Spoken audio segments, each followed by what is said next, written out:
नमस्कार प्रिय विद्यार्थियों, मैं ललित कुमार। इस लॉकडाउन के दौर में हम ऑनलाइन प्लेटफॉर्म के माध्यम से आपसे जुड़ रहे हैं। मैं आज आपको MPPSC मेंस एग्ज़ाम जो न्यू सिलेबस है 2020 जो न्यू सिलेबस इंट्रोड्यूस हुआ है उसमें पेपर 5 यानी कि हिंदी को लेकर यह ऑनलाइन सीरीज आपके लिए तैयार कर रहा हूँ।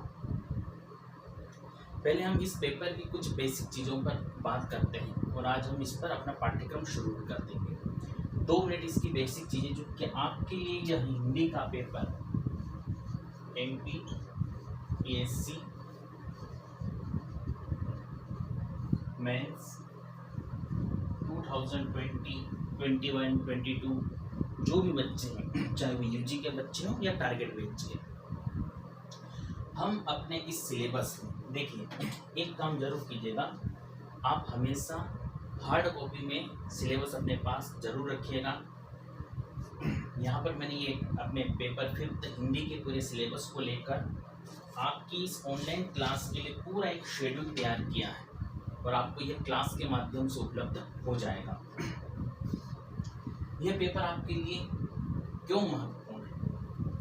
अगर मैं बात करूँ हिंदी के पेपर की, तो अभी तक जितने भी मेंस एग्जाम हुए हैं उसमें हमेशा स्टूडेंट का एक अप्रोच होता है कि हिंदी के पेपर को इस तरह तैयार करें कि अधिकतम मार्क्स ला सकें। यह पेपर अमूमन आपके लिए 200 मार्क्स का होता है, 200 अंक अभी तक, और अभी भी आपके लिए पेपर 5 200 अंक का है। लेकिन मैं अगर कहूँ हिंदी कि आपके लिए हिंदी का पेपर, तो वह सिर्फ 200 अंक नहीं प्लस 25 अंक और। क्यों? क्योंकि यदि आप इसका पेपर 6 देखेंगे जिसमें पॉइंट 3 प्रारूप लेखन, निबंध वाले पेपर में जो प्रारूप लेखन 25 अंक के जुड़े हैं, दरअसल वह 2019 तक के सिलेबस में हिंदी का ही हिस्सा थे। और आप देखेंगे पत्राचार, कोई भी पत्र हो, प्रतिवेदन, वो हिंदी का ही हिस्सा है, हिंदी सामान्य हिंदी के पेपर का ही हिस्सा है।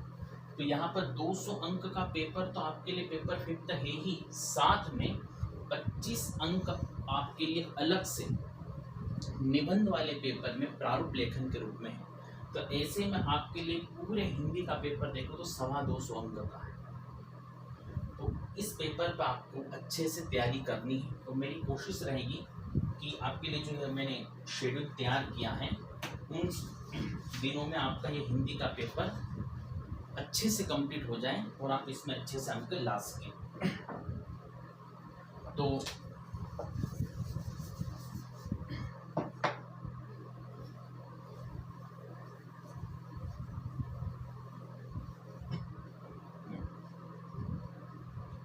पहली चीज मैंने आपसे पहले भी कहा है कि आपको सिलेबस हार्ड कॉपी में आपके पास होना चाहिए।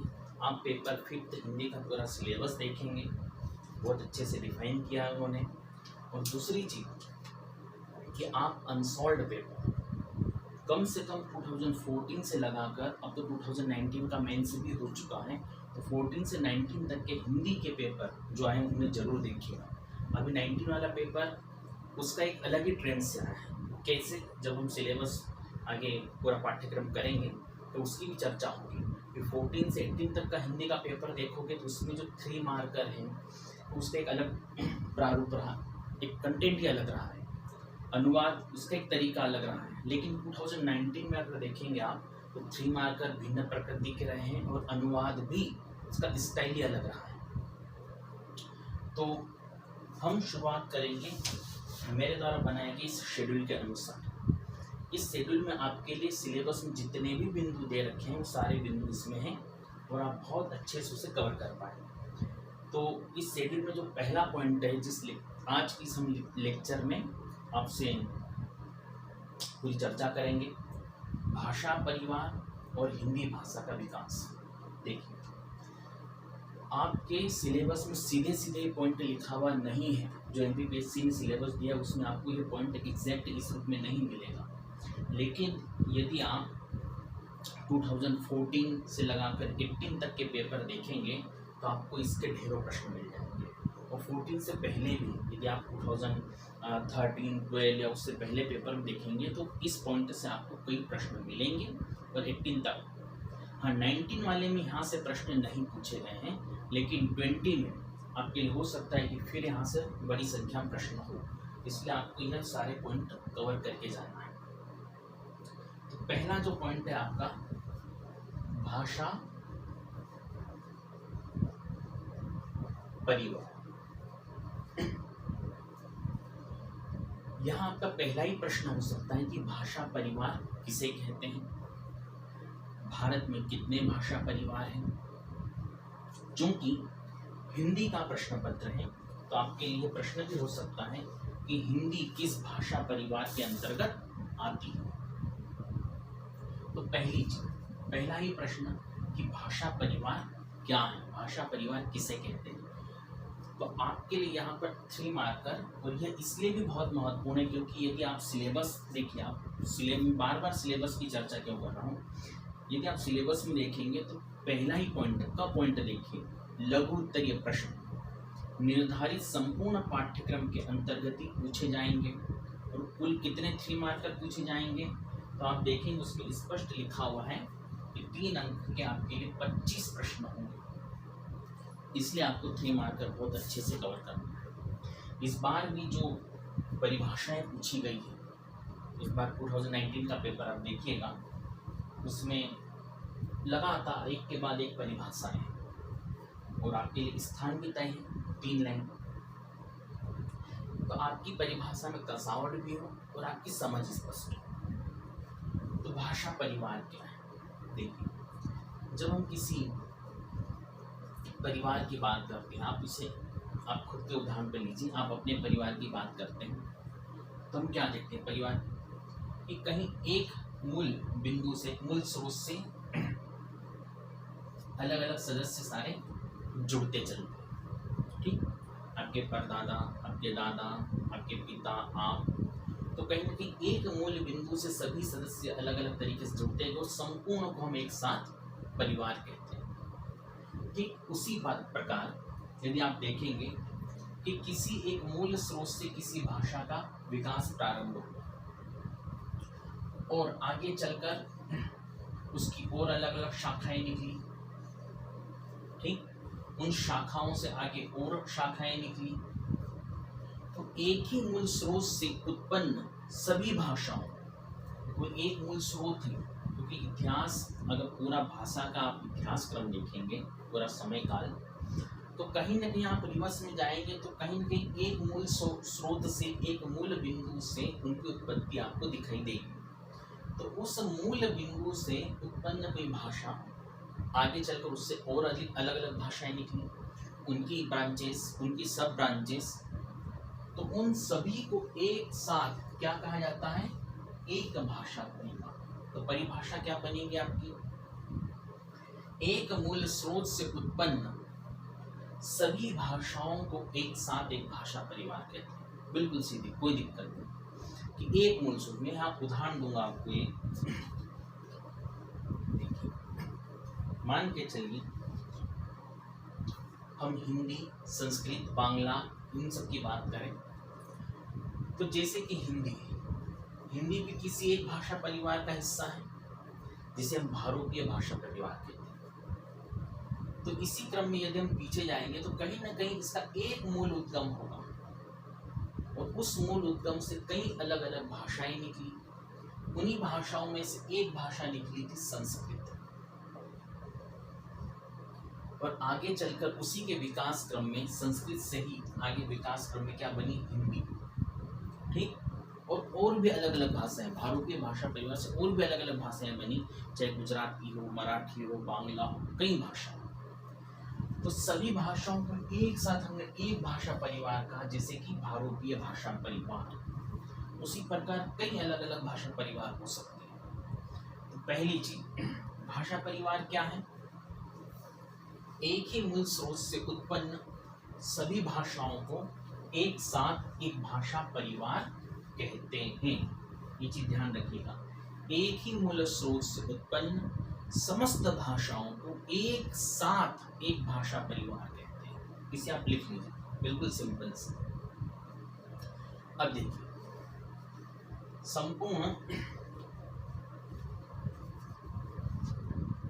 संपूर्ण विश्व में कुल कितनी भाषाएं?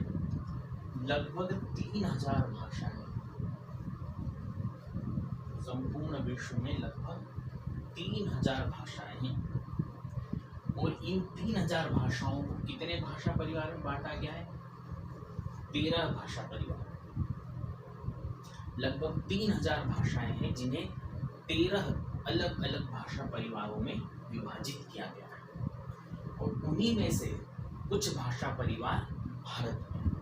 तो अब आपके लिए अगला प्रश्न क्या हो जाएगा कि भारत में कितने भाषा परिवार हैं, उनके नाम बताइए। और उसी के भीतर आपके और अलग अलग प्रश्न हो जाएंगे। तो पहला प्रश्न कि भाषा परिवार किसे कहते हैं। दूसरा कि भारत में कितने भाषा परिवार हैं। तो ध्यान दीजिएगा, भारत में कुल मिलाकर 4 भाषा परिवार हैं। कितने? 4 भाषा परिवार। हालांकि कुछ भाषाविद अभी हालिया में 5वें भाषा परिवार की भी चर्चा करते हैं, लेकिन मुख्य रूप से जो लिखा जाता है, पढ़ा जाता है, वो 4 भाषा परिवार। कौन से? तो देखिए, पहला और बहुत महत्वपूर्ण और सबसे बड़ा भाषा परिवार वह है भारतीय भाषा परिवार। ध्यान दीजिएगा, बहुत अच्छे से आपके लिए अलग से भी प्रश्न हो सकता है 3 मार्कर में। यह तो अलग से होगा, बिल्कुल संभावना कि भारत में कितने भाषा परिवार नाम बताएंगे। अलग से सिंगल भी पूछ सकते हैं, तो आप अच्छे से ध्यान रखिएगा। भारतीय भाषा परिवार, पहली बात तथ्य समझ लीजिए, यह भारत का सबसे बड़ा भाषा परिवार है। पहला तथ्य कि भारत का सबसे बड़ा भाषा परिवार है भारतीय भाषा परिवार। दूसरी चीज कि भारत में कुल लोगों में, कुल जनसंख्या में कितने प्रतिशत लोग इसे बोलते हैं, भारतीय भाषा परिवार की भाषाएं बोलते हैं। तो ध्यान रखिएगा, इसका भी एक आंकड़ा दिया जाता है 73%। आप समझ ही सकते हैं कितना बड़ा भाषा परिवार है कि भारतीय भाषा परिवार इंडो यूरोपियन लैंग्वेज जो ग्रुप है, उसकी जो अलग अलग भाषाएं हैं, अभी हम उसकी थोड़ा मैं आपको उदाहरण दूंगा। उन भाषाओं को बोलने वाले लोग भारत में कुल जनसंख्या का 73%, 73% लोग। आप समझिए।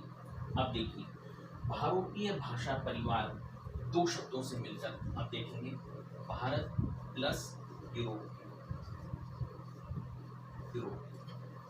यदि आपने हिस्ट्री ठीक ठाक पढ़ी होगी तो आपने वैदिक सिविलाइजेशन, वैदिक सभ्यता के चैप्टर में देखा होगा किस प्रकार वैदिक कबीले, वैदिक आर्य मध्य एशिया से अलग अलग जन या कबीलों के रूप में आए। तो उनका एक भाषा समूह रहा है। हालांकि आप हिस्ट्री को बहुत अच्छे से देखेंगे तो उसमें आप देखेंगे कि आर्य जो शब्द है वो भाषाई व्यंजक ही है ना। कुछ कुछ उसको जाति और नस्ल व्यंजक माना गया, लेकिन वो दरअसल भाषाई समूह का व्यंजक है आर्य शब्द। तो भारतीय जो शब्द हैं इंडो यूरोपियन, तो उनका एक अपना भाषा समूह रहा और समय के साथ साथ उससे अलग अलग कई भाषाएं निकली और उन्हीं समस्त भाषाओं को एक साथ भारतीय भाषा परिवार कहा गया। और इस परिवार में कौन कौन से उदाहरण देखिए, इसी में आती है हमारी संस्कृत और संस्कृत से बनी हुई लगभग सही भाषाएं, उनमें से एक हिंदी, बांग्ला, मराठी, गुजराती, राजस्थानी, पंजाबी, सिंधी, कश्मीरी, ढेरों भाषाएं, यानी लगभग उत्तर भारत की आप देखेंगे समस्त भाषाएं भारतीय भाषा परिवार के अंतर्गत ही आती है।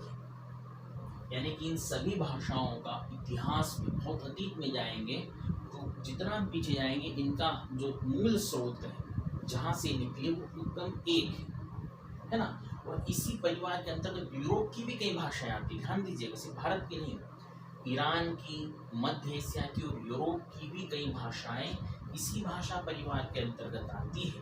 भारत प्लस यूरोप, भारतीय भाषा परिवार, तो कई यूरोप की भाषाएं, कई मध्य एशिया की भाषाएं, ईरान की भाषा, उत्तर भारत की लगभग अधिकांश भाषाएं इसी परिवार से। ठीक, तो भारतीय भाषा परिवार। तो आपके लिए दो अलग से प्रश्न क्या हो सकते हैं, मैंने आपको ये जो चीज इतनी बताई उसका कारण है। एक प्रश्न हो सकता है बाई चांस कि संस्कृत किस भाषा परिवार से है, तो भारतीय भाषा परिवार से। या सीधे पूछ ले कि हिंदी किस भाषा परिवार के अंतर्गत आती है, भारतीय भाषा परिवार, लेकिन संस्कृति हिंदी की आदि जमीनी है। ठीक, उसकी वह भी चर्चा होगी। तो पहला भाषा परिवार भारतीय भाषा परिवार, जो कि भारत का सबसे बड़ा भाषा परिवार है। 73% लोग भारत के इसी परिवार की भाषाएं बोलते हैं। चलिए, दूसरा द्रविड़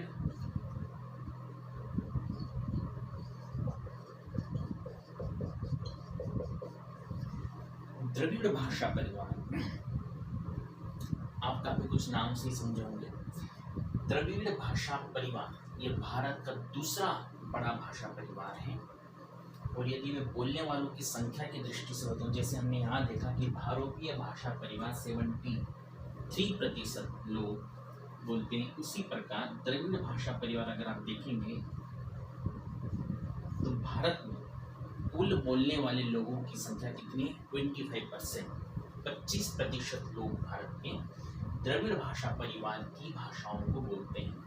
और द्रविड़ भाषा परिवार की भाषाएं कहाँ है भारत में, तो आप देखेंगे दक्षिण भारत। कहाँ पर, दक्षिण भारत में।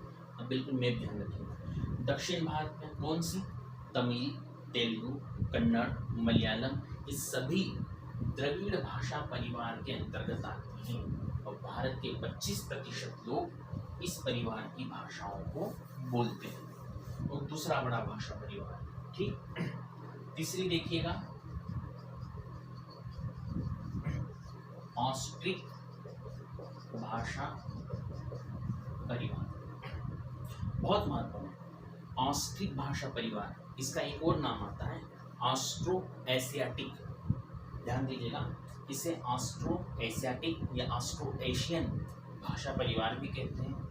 या बहुत ही शुद्ध हिंदी बुक में इसे आप देखेंगे कभी आग्नेय भाषा परिवार भी लिखा जाता है, आग्नेय भाषा परिवार। ठीक, तो ऑस्ट्रिक भाषा परिवार ये भारत का तीसरा बड़ा भाषा परिवार है।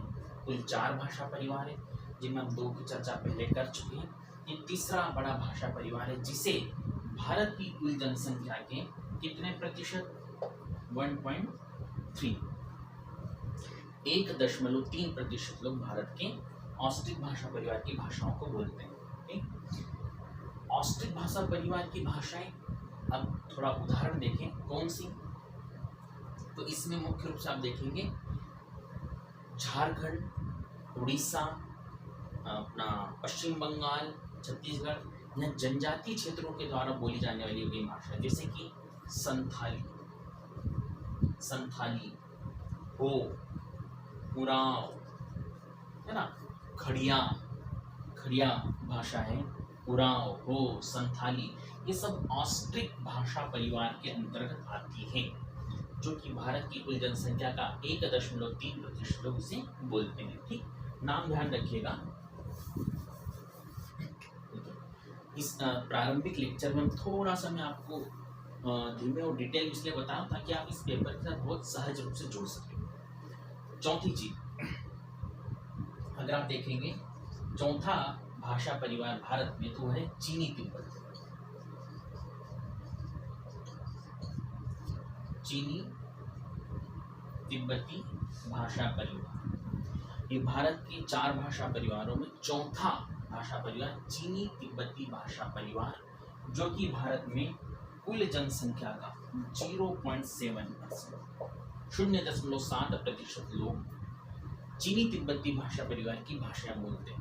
और ये कौन सी भाषा है, आपने 7 सिस्टर्स का नाम सुना होगा, यानी कि नॉर्थ ईस्ट, पूर्वोत्तर के जो 7 राज्यों की हम बात करते हैं, वहाँ पर जो भाषाएं हैं वह अमूमन चीनी तिब्बती भाषा परिवार के अंतर्गत आती है। हालांकि उस पर आर्य भाषा परिवार का भी अच्छा खासा प्रभाव है, लेकिन मूल रूप से वह चीनी तिब्बती भाषा परिवार के अंतर्गत आती है, जिसे भारत के 0.7% लोग बोलते हैं। ठीक, तो ये 4 भाषा परिवार भारत, तो इसे आप अच्छे से ध्यान रखिएगा। प्रश्न आए, अलग अलग आए, कैसे भी आप उसको गलत नहीं करें। ठीक, अब देखिए, अब इसका एक मूल प्रश्न और बहुत ही महत्वपूर्ण, हम भाषा का विकास क्रम या हिंदी भाषा का विकास क्रम पढ़ रहे हैं, जिसमें एक के बाद एक कई अलग अलग महत्वपूर्ण 3 मार्कर बनेंगे, इसलिए आप बहुत अच्छे से ध्यान रखेंगे। और ये चीज़ ध्यान रखिएगा कि यह जो चीज़ें आप पढ़ रहे हैं, जैसे अभी आपने भाषा परिवार पढ़ा, तो सिर्फ हिंदी के प्रश्न पत्र में ही काम में नहीं आएंगे, बल्कि यदि मान लीजिए भाषा के ऊपर आपको निबंध लिखने के लिए आ गया, अगर मान लीजिए आपको ऐसे राइटिंग भाषा को लेकर, लिटरेचर को लेकर लिख रहे हैं, तो यहाँ से भी कई महत्वपूर्ण तथ्य आप उसमें यूज़ कर सकते हैं, इसलिए आप ध्यान रखिएगा। और वैसे भी आपको MPPSC में ऐसे हिंदी में ही लिखना है, तो चाहे वो हिंदी मीडियम के विद्यार्थी हों या इंग्लिश मीडियम के, आपको हिंदी ठीक ठाक रखनी है। तो अगली जो महत्वपूर्ण कड़ी है वह है हिंदी भाषा का विकास क्रम। ध्यान दीजिएगा, सीधा प्रश्न, हिंदी भाषा का विकास क्रम बताइए। विकास क्रम यानी कि हिंदी अपने मूल रूप में वैसे तो प्रकट हुई नहीं होगी, धीरे धीरे किसी स्रोत से, किसी भाषा से इसका विकास हुआ होगा। तो इसका विकास मूल रूप से किस भाषा से हुआ, किन किन रूपों से वह गुजरी है, उसे ही हम हिंदी भाषा का विकास क्रम कहते हैं। तो अब देखिए, हिंदी भाषा का विकास क्रम इसकी आदि जननी से हुआ। और हिंदी भाषा की आदि जननी कौन है? संस्कृत।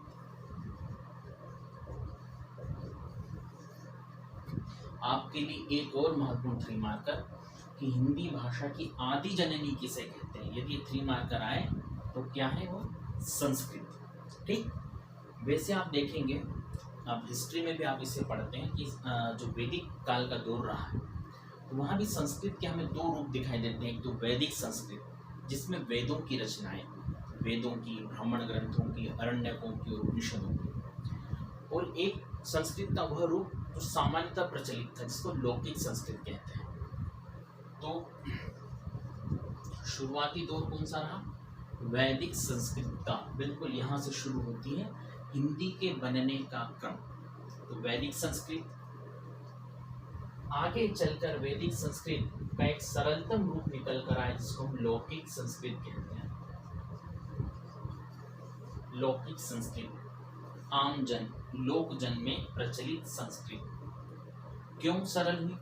आप इस तथ्य को हमेशा अच्छे से ध्यान में रखिएगा, चाहे वो इस प्रश्न पत्र में हो, कोई भी पेपर में हो, खासकर आप ऐसे राइटिंग भी करें तो 3 चीज़ों की आपको समझ होनी चाहिए कि मानव जाति के इतिहास में, किसी भी सभ्यता संस्कृति के इतिहास में आप देखेंगे, समाज, धर्म, राजनीति, अर्थव्यवस्था, ये हमेशा सरलता से जटिलता की ओर गई है। कि शुरुआत में इकोनॉमी, सोसाइटी, रिलीजन, कल्चर, ये बिल्कुल सिंपल था, सरल था। तो सरलता से धीरे धीरे जटिलता की ओर गए। लेकिन भाषाएं, जितनी भी भाषाएं रही है प्राचीन काल में, मध्यकाल में, तो ये जटिल थी। तो समय के साथ साथ बदलते दौर में लोगों ने इसे सरल रूप में बना दिया, यानी कि भाषाएं जटिलता से सरलता की ओर जाती है। और देखिए कि वैदिक संस्कृत को सरल करते करते हम आज किस रूप में ले आए हैं? आज हम इसे हिंदी, और हिंदी से भी एक चरण आगे बढ़कर हम उसे आज इंग्लिश बना दिया है। हिंदी इंग्लिश को मिलाकर इंग्लिश या व्हाट्सएप की लैंग्वेज। तो आज उसे भले मान्यता नहीं, लेकिन हो सकता है आने वाले 100 वर्षों में उस भाषा को भी मान्यता मिल जाए। तो भाषाएं हमेशा जटिलता से सरलता की ओर जाती हैं, और अर्थव्यवस्था, समाज, राजनीति, धर्म, संस्कृति, यह सरलता से जटिलता। ठीक, तो देखिए स्वाभाविक है, बिल्कुल एक स्वाभाविक प्रक्रिया है। जो वैदिक संस्कृत जटिल थी उसका सरल रूप है लौकिक संस्कृत। फिर लौकिक संस्कृत को और अधिक बिल्कुल साधारण जनता, आम जनता, जो आम बस्तियों की जनता थी उसके अनुरूप ढाल दिया गया, तो वह बन गई पाली। उसका अगला बिल्कुल सरलतम रूप पाली। यदि आपने हिस्ट्री को पढ़ा होगा तो आपने एक चर्चा सुनी होगी कि पाली को किसी एक बहुत बड़े व्यक्तित्व ने अपने प्रवचन के लिए प्रयोग किया था। पाली में अपने उपदेश दिए थे। कौन व्यक्तित्व है? बुद्ध, गौतम बुद्ध। गौतम बुद्ध को संस्कृत भी ठीक ठाक आती थी, बहुत अच्छे से, लेकिन वे अपने उपदेश, अपने संदेश किस भाषा में देते हैं? पाली। क्यों? क्योंकि पाली बिल्कुल उस समय का सरलतम रूप है। यानी कि पाली को कौन बोल रहा होगा? उस समय की बिल्कुल आम जनता, साधारण जनता, बस्ती की जनता। वे किस भाषा को उपयोग कर रही थी? पाली। बुद्ध चाहते थे कि साधारण लोगों तक अपने संदेश पहुंचाएं, तो किसमें प्रयोग किया? पाली में। तो पाली भारत की पहली देश भाषा। ये भी ध्यान रखिए, यह भी प्रश्न हो सकता है। अगर आप देखेंगे हिंदी की किताबों में तो आपको लिखा हुआ मिलेगा कि भारत की पहली देश भाषा कौन सी है? तो पाली। बिल्कुल जनसाधारण की भाषा बनी, इसीलिए बुद्ध ने उसका उपयोग किया अपने उद्देश्यों को पहुंचाने के लिए। ठीक, अब देखिए पाली के बाद, क्योंकि समय के साथ पाली को भी सरल रूप में ढाला गया, पाली और अधिक विकृत हो गई। विकृत होना मतलब बिगड़ जाना, बदल जाना, परिवर्तित हो जाना। तो जो विकृत हो गई वह क्या बन गई? प्राकृत। इसी तरह नाम पड़ा, विकृत हो गई वह प्राकृत। तो पाली के बाद प्राकृत का दौर आता है। और आपने इतिहास में यह चीज भी पढ़ी होगी, प्राकृत का बहुत अच्छे से इस्तेमाल किया है इतिहास में सम्राट अशोक ने। सम्राट अशोक ने अपने सारे जो संदेश हैं, अभिलेख हैं, उसमें किस भाषा का इस्तेमाल किया है? प्राकृत भाषा का। क्यों? क्योंकि यह उस दौर में जनसाधारण की भाषा है और सम्राट अशोक अपने सभी संदेशों को जनसाधारण तक पहुंचाना चाहते थे, इसलिए प्राकृत का इस्तेमाल कर रहे हैं। तो आपको इस तरह इसका सीक्वेंस भी ध्यान रहेगा, थोड़ा उसको हिस्ट्री से, स्टोरी से कनेक्ट करिए, बिल्कुल याद रहेगा। देखिए पहले वैदिक काल, वैदिक संस्कृत, उत्तर वैदिक काल तक लौकिक संस्कृत, फिर बुद्ध का दौर तो पाली, प्राकृत, पाली के बाद प्राकृत, प्राकृत के बाद अपभ्रंश। अपभ्रंश यानी कि प्राकृत भी आगे चलकर और अधिक विकृत हो गई, भ्रष्ट हो गई। बाकायदा जिसको उस दौर माना गया कि जो भ्रष्ट हो गई, अपभ्रंश। सरल, हमारी दृष्टि से सरल हो गई, लेकिन जो शुद्ध व्याकरणाचार्य उनके लिए तो भाषा बिगड़ गई। तो प्राकृत के बाद अपभ्रंश, उसका और अधिक सरल या बिगड़ा हुआ रूप। उसके बाद अवहट। अपभ्रंश के बाद भाषा का जो अगला चरण आता है उसका भी सरलतम रूप वो है अवहट। और अवहट के बाद प्राचीन हिंदी, ये आ गई आपकी हिंदी। यहाँ से हिंदी का दौर शुरू हो जाता है। हालांकि आप सीधे अपभ्रंश से प्राचीन हिंदी भी लिख सकते हैं, यहीं से हिंदी के वह दौर शुरू हो गए थे। तो वैदिक संस्कृत, लौकिक संस्कृत, पाली, प्राकृत, अपभ्रंश और सीधे आप प्राचीन हिंदी बता सकते हैं। ठीक, प्राचीन हिंदी, उसके बाद मध्यकालीन हिंदी और आधुनिक हिंदी, जिसका आज हम इस्तेमाल कर रहे हैं। ठीक, तो यह पूरा एक विकास क्रम, किसका? हिंदी भाषा का विकास क्रम। तो पहला प्रश्न, हिंदी भाषा का विकास क्रम बताइए। तो यह आपको पूरा इस तरह क्रम दिखाना होगा, पहली चीज। दूसरा, हिंदी की आदि जननी किसे कहते हैं? तो संस्कृत को हिंदी की आदि जननी कहते हैं। ठीक, कई महत्वपूर्ण हिंदी की जो किताबें हैं उसमें आपको यह भी लिखा मिलेगा कि हिंदी की आदि जननी तो संस्कृत है, लेकिन हिंदी की जननी यानी कि एग्जैक्ट जहां से हिंदी बनी है तो वो अपभ्रंश, वो अपभ्रंश है। हिंदी की जननी के तौर पर अपभ्रंश का नाम मिलता है कई किताबों में। ठीक, तो ये फैक्ट आप ध्यान रखिएगा 3 मार्कर में, क्योंकि 3 मार्कर आपके बहुत सही जाने चाहिए, पूरे स्कोर को ऊपर उठाने के लिए बहुत जरूरी है। चलिए, तो ये तो पूरा हिंदी का विकास क्रम। अब इसमें और क्या प्रश्न बन सकते हैं, तो ध्यान दीजिए। अब देखिए, अभी हमने पूरा हिंदी भाषा का विकास क्रम देखा, वैदिक संस्कृत से लगाकर प्राचीन हिंदी तक का। इसमें जहां से हिंदी बन रही है, यानी हिंदी की जननी अपभ्रंश है ना,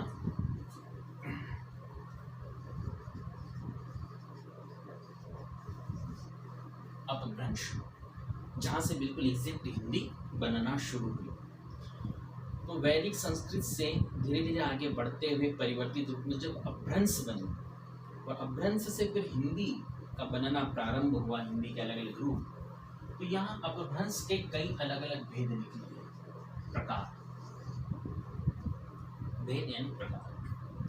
तो एक प्रश्न यह पूछा जाता है, काफी महत्वपूर्ण आपको मिलेगा, कि अपभ्रंश के कितने भेद हैं, नाम बताइए।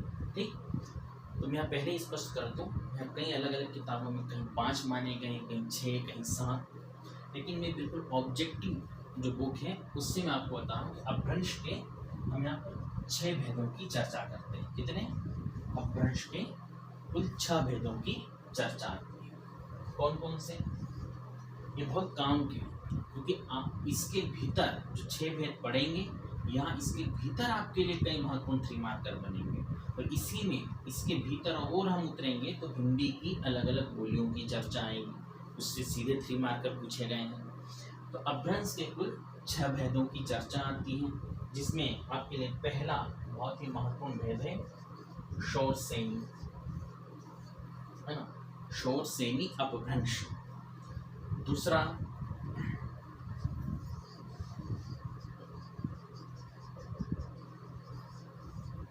अर्धमागधी, अर्धमागधी अपभ्रंश। ठीक, बिल्कुल आप नोट करते हुए चलिएगा। तीसरा मागधी अपभ्रंश। देखिए, आपको बिल्कुल याद हो जाएंगे, उसकी चिंता मत करिए। मैं आपको एक ट्रिक बताता हूँ, आप पूरे भारत का मानचित्र ध्यान रखिए, बिल्कुल सामान्य। हम पश्चिम से पूर्व की ओर बढ़ेंगे, आपको ये 3 बहुत अच्छे से याद हो जाएंगे। उसके भीतर विभिन्न प्रकार देखेंगे, शोर सेनी, अर्धमागधी, मागधी, चौथा खस, खस अपभ्रंश, और 5वां ब्राचड़। ध्यान रखिएगा, ब्राचड़ अपभ्रंश। और 6ठा महाराष्ट्रीय, ठीक, या महाराष्ट्र, महाराष्ट्री अपभ्रंश, शोर सेनी अपभ्रंश, अर्धमागधी अपभ्रंश, मागधी अपभ्रंश, खस, प्राचर और महाराष्ट्र। ठीक, यह अपभ्रंश के कुल 6 भेद बताए गए, अपभ्रंश के अलग अलग प्रकार। देखिए, अब यहीं से हिंदी का बनना शुरू हुआ। इन्हीं सभी प्रकारों के अंतर्गत अलग अलग भाषाएं, बोलियां बनी, हिंदी का पूरा स्वरूप। अब देखिए, शोर सेनी में क्या क्या बना। आप बिल्कुल भारत का मानचित्र ध्यान में रखिएगा। यदि आप देखेंगे, देखिए आपको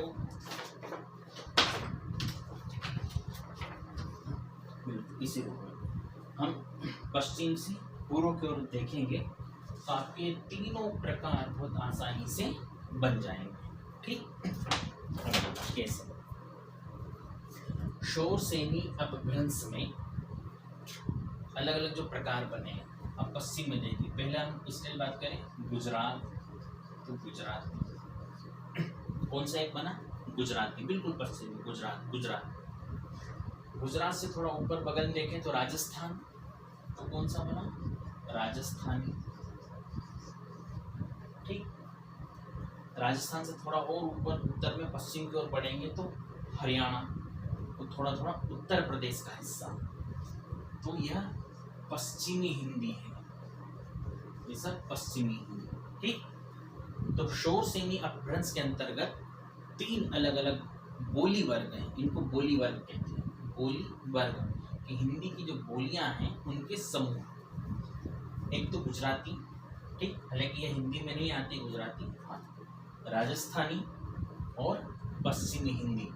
अब ध्यान रखिएगा कि भारत में पश्चिम दिशा से आपको बढ़ना है, पहले गुजरात है तो गुजराती, फिर आप देखेंगे थोड़ा ऊपर पश्चिम को तो राजस्थान, राजस्थानी, फिर और ऊपर देखेंगे हरियाणा और कुछ कुछ उत्तर प्रदेश का हिस्सा, तो पश्चिमी हिंदी।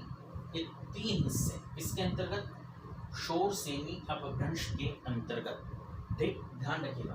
आपके लिए बिल्कुल प्रश्न यहाँ से उठते हैं और पूछे गए, जैसे कि मान लीजिए राजस्थानी बोली वर्ग किस अपभ्रंश के अंतर्गत आती है, किसके अंतर्गत आती है, शोर सेनी अपभ्रंश के अंतर्गत। पश्चिमी हिंदी किस अपभ्रंश के अंतर्गत आती है, तो वह भी शोर सेनी अपभ्रंश के अंतर्गत, ठीक। अब देखिए अर्धमागधी, तो हमने लास्ट कहाँ छोड़ा था, पश्चिमी हिंदी, तो पश्चिमी हिंदी के जस्ट बगल में क्या होगा, पूर्वी हिंदी, तो अर्धमागधी के अंतर्गत है पूर्वी हिंदी, पहली चीज। अब देखिए याद करने की तरीका हो गया, मागधी शब्द आप देखेंगे ये मगध शब्द से, आपने इतिहास में देखा होगा मगध है ना, जिसका केंद्र रहा है बिहार, पाटलिपुत्र आज का पटना, तो वह एग्जैक्ट तो मागधी जो मगध क्षेत्र था, लेकिन उससे पहले अर्धमागधी हमने किसकी बात की, पूर्व हिंदी, ठीक। तब देखिए पहले तो अपभ्रंश में शोर सेनी अपभ्रंश, जिसके अंतर्गत कौन है, गुजराती, राजस्थानी और पश्चिमी हिंदी, ठीक। अब जस्ट इससे आगे बढ़ेंगे तो अर्धमागधी के अंतर्गत कौन है, पूर्वी हिंदी, फिर मागधी, ये अर्धमागधी था, ये है मागधी, तो यहाँ पर कौन आएगी, देखिए हमने अभी बात की मगध की, यानी बिहार राज्य, तो बिहारी, बिहारी बोलिए, ठीक। बिहारी के अलावा देखिए आप उड़िया, अब देखेंगे उड़ीसा उसी दिशा में उड़िया, पास में है बंगाल, पश्चिम बंगाल है पूरा बांग्लादेश, तो बांग्ला, ठीक। और इससे आगे जाएंगे तो नॉर्थ ईस्टर्न असम, तो असमिया, ये सभी इसी के अंतर्गत है, मागधी के अंतर्गत, यानी कि अपभ्रंश का एक भेद है मागधी, उसके अंतर्गत आती है बिहारी बोली वर्ग, ठीक। इन सभी के अंतर्गत अलग अलग बोलियां हैं, ठीक, लेकिन हमारे काम की क्या है, बिहारी, क्योंकि बिहारी किसके अंतर्गत आती है, हिंदी के अंतर्गत आती है, तो बिहारी बोली वर्ग, उड़िया, बांग्ला और असमिया, ठीक। ये बाकी नाम आपको इसलिए ध्यान में रखना है क्योंकि प्रश्न हो सकता है कि मागधी अपभ्रंश के अंतर्गत कौन कौन से बोली वर्ग हैं, तो तब आपको सारे नाम दिखाने हैं, ठीक। या इधर से प्रश्न पूछ ले कि बिहारी बोली वर्ग किस अपभ्रंश के अंतर्गत आता है, तो मागधी अपभ्रंश के अंतर्गत, या पूर्वी हिंदी बोली वर्ग किस अपभ्रंश के अंतर्गत आता है, तो अर्धमागधी अपभ्रंश के अंतर्गत, ठीक। चलिए तो यह अपभ्रंश के 3 भेद बिल्कुल आपको भारतीय मानचित्र में पश्चिम से पूर्व की ओर बढ़ेंगे, ये तीनों प्रकार आपको अच्छे से याद हो जाएंगे। रही बात खस की, खस में कौन आता है, पहाड़ी, ध्यान रखिएगा, खस में पहाड़ी क्षेत्र में बोली जाने वाली कुछ बोलियां हैं वो आती है, तो सिर्फ एक नाम याद रखो, पहाड़ी। इसके बाद ब्राचड़, अपभ्रंश का एक प्रकार है ब्राचड़, उस ब्राचड़ के अंतर्गत 2 भाषाएं आती हैं, एक है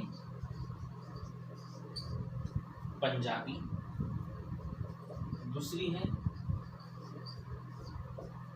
सिंधी, पंजाबी और सिंधी, ठीक। महाराष्ट्री अपभ्रंश का एक भेद है महाराष्ट्र, आप समझ ही सकते हैं उसके अंतर्गत कौन सी भाषा आती है, मराठी, ठीक। तो यह अपभ्रंश के 6 अलग अलग भेद, और उन भेदों के अंतर्गत अलग अलग बोली वर्ग या भाषाएं, तो आपको अच्छे से ध्यान रखनी है। एक दो बार पढ़ेंगे, थोड़ा मानचित्र दिमाग में रखिएगा, अच्छे से याद हो जाएंगे। ठीक, शोरसेनी अपभ्रंश, अर्धमागधी अपभ्रंश, मागधी अपभ्रंश, खस अपभ्रंश, प्राचर और महाराष्ट्र। ठीक, और इसके अंतर्गत अलग अलग प्रकार। अब देखिए इन सभी प्रकारों में से हमारे काम के यानी कि हिंदी के कौन कौन से, वो सारे तो हिंदी के अंतर्गत है नहीं, ये तो सारे अपभ्रंश के भेद और उसके अंतर्गत अलग अलग बोलियां या बोली वर्ग है। लेकिन हिंदी के कौन से, देखिए यदि हम देखें कि हिंदी के बोली वर्ग कौन से, उसमें से गुजराती तो बाहर हो जाएगी।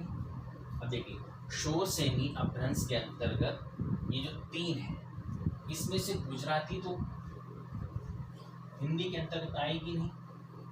ठीक, इस शोरसेनी अपभ्रंश में राजस्थानी बोली वर्ग और पश्चिमी हिंदी बोली वर्ग, ये दोनों ही हिंदी के अंतर्गत आती है। तो यहाँ से ये दो।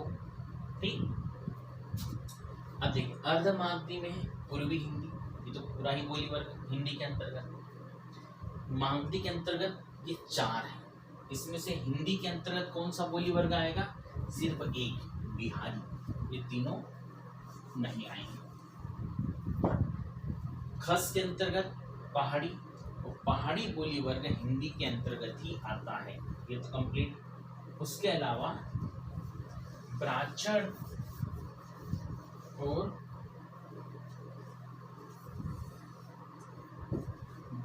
और महाराष्ट्रियन, ये दोनों हिंदी के अंतर्गत नहीं आते हैं, ये हिंदी के बोली वर्ग नहीं।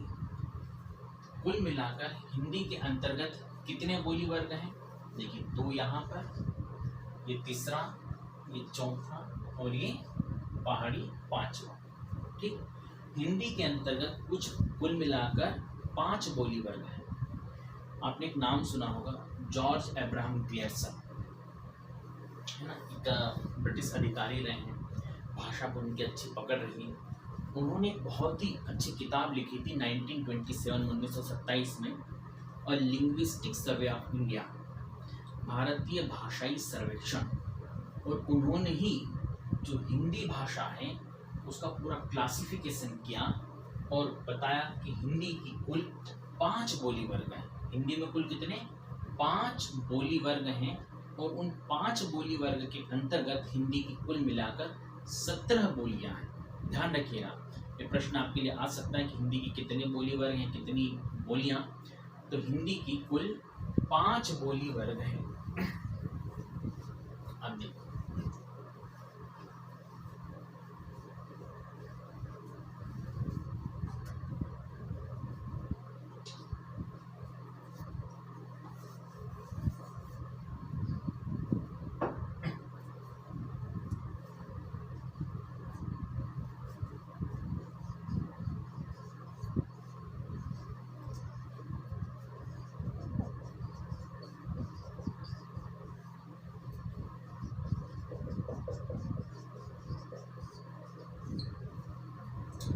हिंदी के कुल कितने बोली वर्ग हैं और कितनी बोलियां।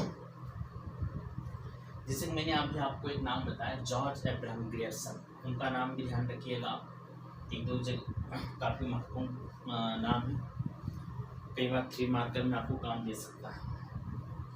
और लिंग्विस्टिक सर्वे ऑफ इंडिया में उन्होंने बताया हिंदी के कुल 5 बोली वर्ग हैं, कुल 5 बोली वर्ग हैं, जिसके अंतर्गत हर बोली वर्ग के अंतर्गत कुछ कुछ बोलियां हैं। कुल मिलाकर कितनी बोलियों की चर्चा आती है, 17।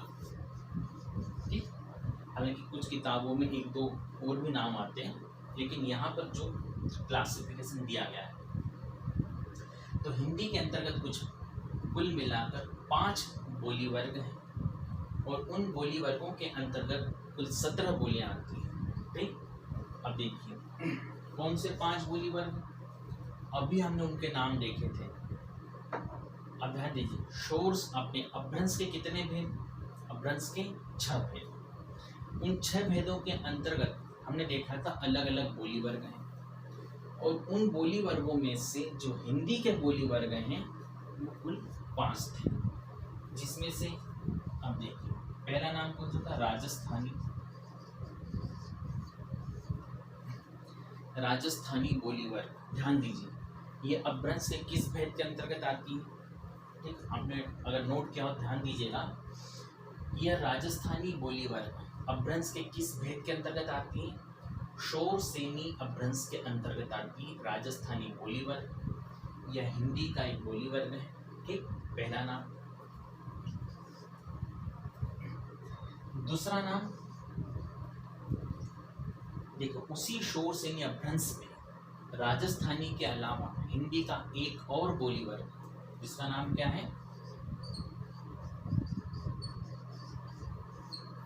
पश्चिमी हिंदी। पश्चिमी हिंदी शोर सेनी अपभ्रंश के अंतर्गत आता है और हिंदी का एक बोली वर्ग है। ठीक, ये हो गए दो।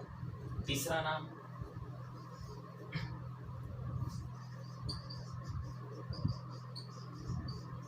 पूर्वी हिंदी। ये किसके अंतर्गत आता है, यह आता है अर्धमागधी अपभ्रंश के अंतर्गत। अपभ्रंश का एक भेद है अर्धमागधी। अर्धमागधी के अंतर्गत है पूर्वी हिंदी बोली वर्ग, जो कि हिंदी का बोली वर्ग। ठीक, चौथा नाम बिहारी बोली वर्ग। कौन सा, बिहारी बोली वर्ग। और यह अपभ्रंश के किस भेद के अंतर्गत आता है, यह अपभ्रंश के मागधी है ना, मगध से बना है मागधी, तो मागधी अपभ्रंश के अंतर्गत आता है बिहारी बोली वर्ग। ध्यान रखिएगा हिंदी का बोली वर्ग है। ठीक, बिहारी बोली वर्ग। और पांचवा याद कीजिए, अपभ्रंश का एक भेद था खस, और खस के अंतर्गत एक बोली वर्ग था पहाड़ी। ये है हिंदी के 5 बोली वर्ग। ध्यान दीजिए ये हिंदी के 5 बोली वर्ग। अच्छे से ध्यान रखिएगा, आपके लिए बहुत महत्वपूर्ण थी बात। ठीक, और हर बोली वर्ग के अंतर्गत कुछ बोलियां हैं। अब उनके नाम याद कर लीजिएगा। अब देखिए हम एक एक नाम और उनके हम एक एक बोली वर्ग लेंगे और उसके अंतर्गत कौन कौन सी बोलियां आती वो आपको याद हो जाएगी। और हर एक 3 मार्कर काम का है। पहला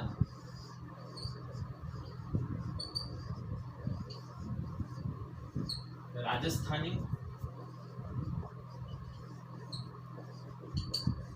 बोली वर्ग। अब देखिए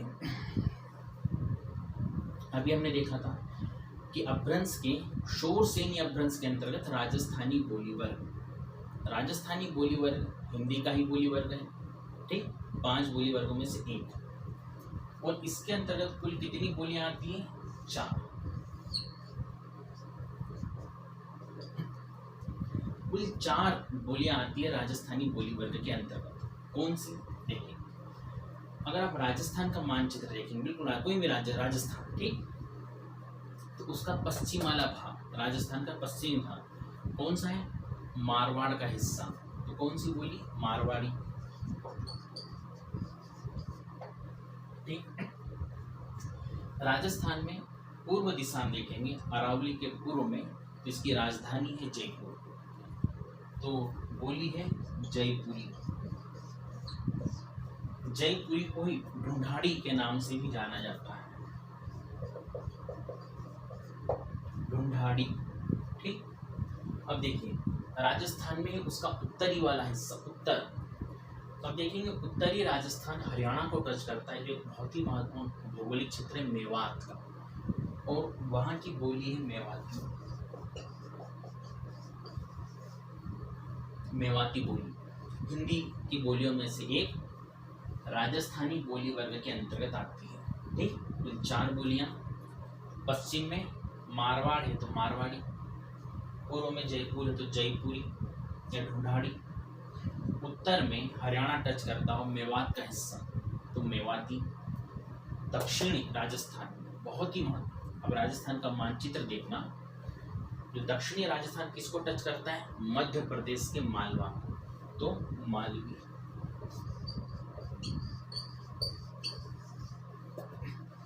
मध्य प्रदेश की बहुत ही महत्वपूर्ण बोली। ठीक, आप ध्यान रखिएगा, एमपीएससी की दृष्टि से बहुत महत्वपूर्ण प्रश्न पूछा गया है कि मालवी किस बोली वर्ग के अंतर्गत आती है, तो मालवी राजस्थानी बोली वर्ग के अंतर्गत आती है। और अगर पूछें कि मालवी अपभ्रंश के किस भेद के अंतर्गत आती है? तो अपभ्रंश का कौन सा भेद था? शोर सेनी अपभ्रंश। और उस शोर सेनी अपभ्रंश के अंतर्गत आती है राजस्थानी, और राजस्थानी बोली वर्ग के अंतर्गत आती है मालवी। ठीक, तो ये 4 बहुत अच्छे से नाम याद रखिएगा।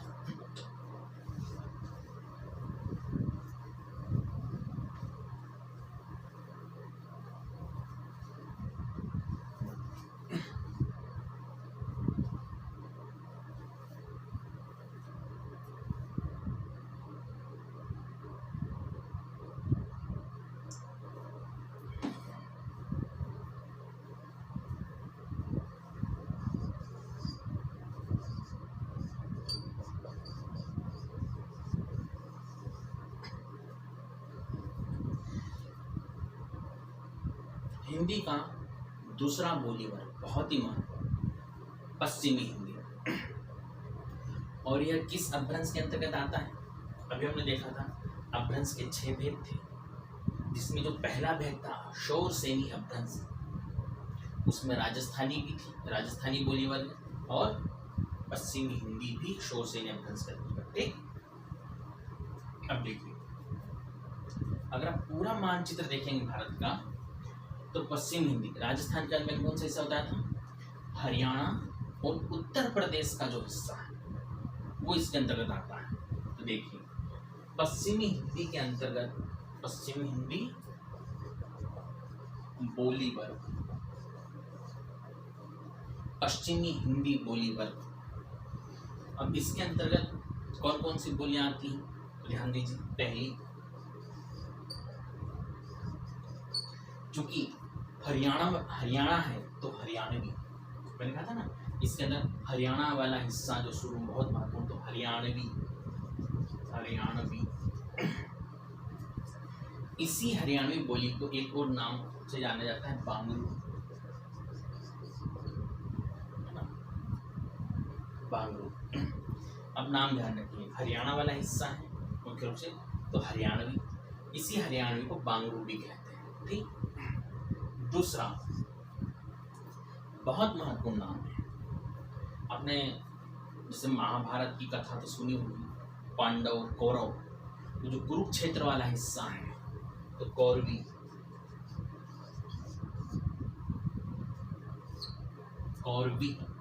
और इसी कौरवी को किस नाम से जाना जाता है बताइए? देखिए, कौरवी बोली ही जब साहित्यिक रूप में उसको खड़ी बोली के रूप में, खड़ी बोली के नाम से जाती है, खड़ी बोली। खड़ी बोली, कौरवी यानी कि खड़ी बोली। और इसका क्षेत्र कौन सा है? कौरवी या खड़ी बोली का जो मुख्य क्षेत्र है वो है दिल्ली मेरठ का क्षेत्र, दिल्ली पूरा हिस्सा और आसपास का जो हरियाणा का हिस्सा प्लस उत्तर प्रदेश में मेरठ वाला हिस्सा, तो दिल्ली मेरठ जिसका केंद्र है खड़ी बोली का, बहुत महत्वपूर्ण। हाँ, यहाँ पर आपके लिए एक अलग से प्रश्न भी हो सकता है, और शायद एक प्रश्न पूछा ही था कि खड़ी बोली का जो पुराना नाम, वो कुछ नाम था, वो कौरवी को ही साहित्यिक रूप मिलने के बाद उसे खड़ी बोली कहा गया।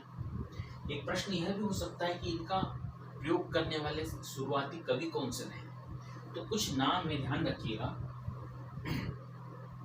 एक तो कभी आपने सिद्ध लिटरेचर सुना हो, सिद्ध साहित्य, तो उसमें 84 सिद्ध है, उसमें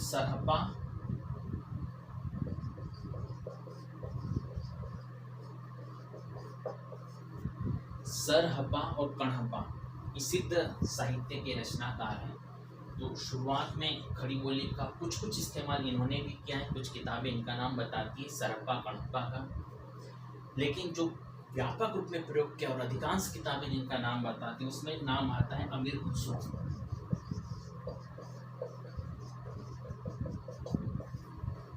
अमीर खुसरो, आपने भी इनकी कुछ पहेलियाँ पढ़ी होगी, पहेलियाँ, मुकरियाँ, कह मुकरनी।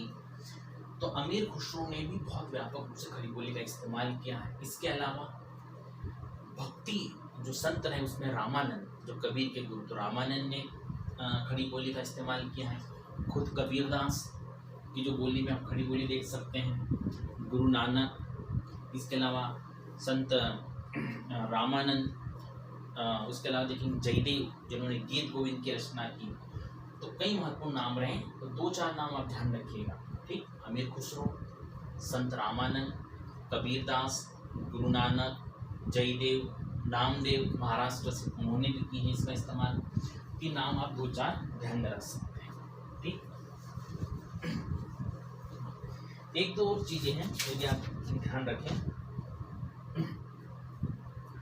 खड़ी बोली के लिए और नाम आता है बोल चाल की हिंदुस्तानी। ठीक, तो आप नोट कर लीजिएगा कि खड़ी बोली को बोल चाल की हिंदुस्तानी भी कहते हैं, या इसके लिए एक और नाम आप देखेंगे सर हिंदी। ठीक, सर हिंदी नाम भी मिलता है, सर हिंदी। ठीक, तो बोलचाल की हिंदुस्तानी या सर हिंदी के नाम से भी आपको कई बार खड़ी बोली का नाम मिलता है, लेकिन ज़्यादातर प्रचलित नाम खड़ी बोली ही है। हाँ, एक और तथ्य ध्यान रखिएगा कि जो आजकल हम जो हिंदी की बात करते हैं, आधुनिक काल की हिंदी, तो उसका बड़ा रूप, बड़ा स्ट्रक्चर या जो मूल आधार है वो खड़ी बोली ही है। यानी कि आज की हिंदी का जो मूल उद्गम, मूल आधार है वह खड़ी बोली से निकला है। किस बोली से? खड़ी बोली से। ये ध्यान रखिएगा। ठीक, वैसे हिंदी की जननी तो अपभ्रंश और आदि जननी संस्कृत है। ठीक, तो पश्चिमी हिंदी के अंतर्गत, यानी पश्चिमी हिंदी हिंदी का एक बोली वर्ग है, जिसके अंतर्गत हरियाणवी या बांगरू एक बोली, दूसरी कोरवी, कोरवी अब याद रखिएगा, कुरुक्षेत्र हरियाणा वाला जो क्षेत्र कोरवी, और इसी को खड़ी बोली कहा गया। ठीक, मुख्य केंद्र दिल्ली में। तीसरा नाम देखिए, इसी क्रम में अगर आप देखेंगे हरियाणा और दिल्ली से नीचे की ओर आएंगे उत्तर प्रदेश की ओर, एक बहुत ही महत्वपूर्ण क्षेत्र आता है ब्रजमंडल, है ना, ब्रज मथुरा वाला क्षेत्र। तो यहाँ पर कौन सी ब्रज भाषा, ब्रज भाषा, तो ब्रज भाषा भी एक बोली जो पश्चिमी बोली वर्ग के अंतर्गत आती है, बहुत महत्वपूर्ण है, इसे आप अच्छे से ध्यान में रखिएगा। अब देखिए 2-3 फैक्ट हैं, उससे भी आप नोट कर लीजिएगा। पहली बात कि ब्रज भाषा का सबसे प्राचीनतम ग्रंथ, तो ध्यान रखिएगा प्रद्युम्न चरित्र, प्रद्युम्न चरित्र, प्रद्युम्न चरित्र 1354,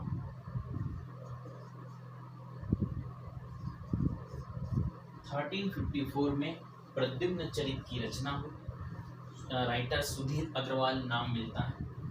तो ब्रज भाषा का सबसे प्राचीनतम ग्रंथ प्रद्युम्न चरित्र 1354 सुधीर अग्रवाल के द्वारा। लेकिन ब्रज भाषा में बहुत ही जो शानदार काम हुआ है वो भक्ति काल में कुछ संतों के माध्यम से। ध्यान दीजिएगा, आप जब हिंदी के अलग अलग काल पढ़ते हैं, आदि काल, भक्ति काल, रीति काल और आधुनिक काल, तो उसमें जो भक्ति काल है जिसमें अलग अलग सारे स्वरूप थे, चाहे वो निर्गुण भक्ति, सगुण भक्ति, तो सगुण भक्ति के अंतर्गत 2 शाखाएं थी, राम भक्ति शाखा और कृष्ण भक्ति शाखा। तो कृष्ण भक्ति काव्य, ध्यान रखिए, कृष्ण भक्ति काव्य किस भाषा में लिखा गया? तो ब्रज भाषा में। ये प्रश्न हो सकता है बिल्कुल, आप देखेंगे जैसे ब्रज का क्या प्रश्न बनेगा कि ब्रज भाषा में मुख्यतः कौन सा लिटरेचर लिखा गया, कौन सा साहित्य लिखा गया? तो कृष्ण भक्ति काव्य मुख्यतः ब्रज भाषा में लिखा गया। और एक और महत्वपूर्ण लिटरेचर है जो पूरा का पूरा ब्रज भाषा में लिखा गया, कौन सा? भक्ति काल के बाद रीति काल आया। ठीक, ध्यान रखिएगा। संपूर्ण रीतिकालीन साहित्य, संपूर्ण रीतिकालीन साहित्य ब्रज भाषा में ही लिखा गया। ठीक, ये 2 चीज। और ब्रज भाषा के बहुत ही महत्वपूर्ण कवि कौन हुए? तो सूरदास। कृष्ण भक्ति जो परंपरा थी उसमें सूरदास, जिन्होंने ब्रज भाषा में बहुत ही महत्वपूर्ण ग्रंथ लिखे। इसके अलावा रीति काल में भी बहुत बड़े कवि हुए जिन्होंने ब्रज भाषा का इस्तेमाल किया, जैसे कि बिहारी दास। ठीक, इसके अलावा देखेंगे पद्माकर, भूषण, इन्होंने ब्रज का इस्तेमाल किया। तो 2-3 कवियों के नाम भी आप ध्यान रख सकते हैं। ठीक, तो ब्रज भाषा सबसे प्राचीनतम ग्रंथ ध्यान रखिए, कृष्ण भक्ति काव्य और रीतिकालीन जो साहित्य वो ब्रज भाषा में लिखा गया। कवियों में सूरदास, इसके अलावा रीतिकाल में बिहारी दास, पद्माकर, भूषा ये रहे। ठीक, तो आपके यहाँ पर ये जो बोली के 3 मार्कर हैं यह भी कंप्लीट हो रहे हैं। ध्यान दीजिए, हम पश्चिमी हिंदी बोली वर्ग के नाम तो पढ़ ही रहे हैं उसके अंदर बोलियों के, लेकिन उसके पर्टिकुलर 3 मार्कर को भी हम साथ में लेकर चल रहे हैं। ठीक, तो हरियाणवी या बांगरू, कौरवी या खड़ी बोली, तीसरी ब्रज भाषा। अब देखिए उसी मथुरा वाला जो हिस्सा है उससे थोड़ा और साइड में अगर आएंगे आप तो उसी उत्तर प्रदेश में एक क्षेत्र है कन्नौज। तो कौन सी बोली हो गई? कन्नौजी। एक ही बोली होगी। ठीक, अब सीधा प्रश्न हो सकता है कोई भी उठा के कि खड़ी बोली किस बोली वर्ग में आती है? पश्चिमी हिंदी। ब्रज भाषा किस बोली वर्ग में आती है? तो पश्चिमी हिंदी। कन्नौजी किस बोली वर्ग में? तो पश्चिमी हिंदी। ठीक, या सीधा पूछ सकती है ब्रज भाषा अपभ्रंश के किस भेद के अंतर्गत आती है? तो ध्यान दीजिए कि अपभ्रंश किसके अंतर्गत, कौन से अपभ्रंश भेद के अंतर्गत आती है? ब्रज। शोर सैनी। क्यों? शोर सैनी के अंतर्गत आती है पश्चिमी हिंदी और उसके अंतर्गत आती है ब्रज। ठीक, तो आप उसको देखिए, आप जब नोट्स बनाएं तो इनको इस तरह बनाइएगा जैसे कि यहाँ आपने लिखा अपभ्रंश। ठीक, तो अपभ्रंश का कौन सा प्रकार वो यहाँ लिखिए, फिर उस प्रकार से कौन सा बोली वर्ग निकला है उसको आगे लिखिए, और फिर उसके आगे उसकी बोलियों के नाम लिखिए इस तरह। तो आप जब भी उस पूरे उसको विकास क्रम के रूप में देखेंगे तो प्रश्न कैसे भी आपको तुरंत याद आ जाएगा कौन किसके अंतर्गत। तो बिल्कुल एक के अंदर है कि अपभ्रंश है, अपभ्रंश के अंतर्गत अलग अलग भेद हैं, उसके अंतर्गत अलग अलग बोली वर्ग हैं, और हर बोली वर्ग के अंतर्गत कुछ बोलियां हैं। ठीक, ये बिल्कुल क्रम से जो नोट्स बनाया था आप उसको बिल्कुल सीरियल क्रम से बनाइए। चलिए, तो ब्रज भाषा, ब्रज के साइड में कन्नौज, तो कन्नौजी बोली, और उसी कन्नौज के नीचे वाला हिस्सा आप देखेंगे जो थोड़ा सा उत्तर प्रदेश में, थोड़ा मध्य प्रदेश में, यानी कि बुंदेलखंड। तो कौन सी बोली?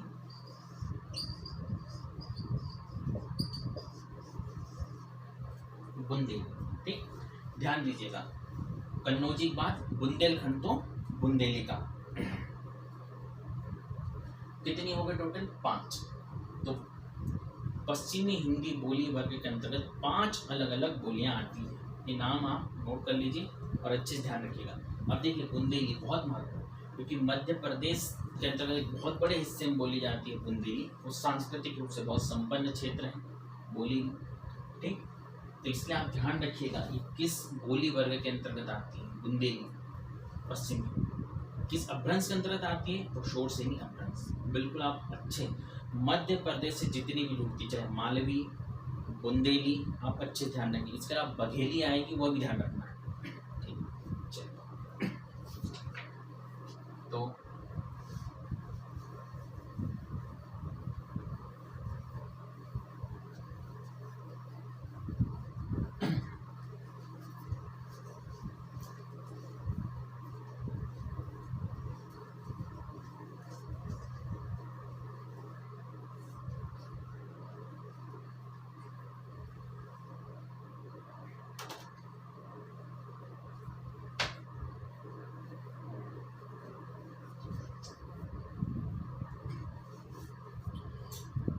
हमने हिंदी के बोली वर्गों में 2 महत्वपूर्ण नाम देखे, एक राजस्थानी बोली वर्ग, दूसरा पश्चिमी हिंदी का जो बोली वर्ग है। तीसरा नाम देखिए, पश्चिमी हिंदी के बाद ये कौन सा बोली वर्ग आएगा? तीसरा पूर्वी हिंदी। पूर्वी हिंदी बोली वर्ग।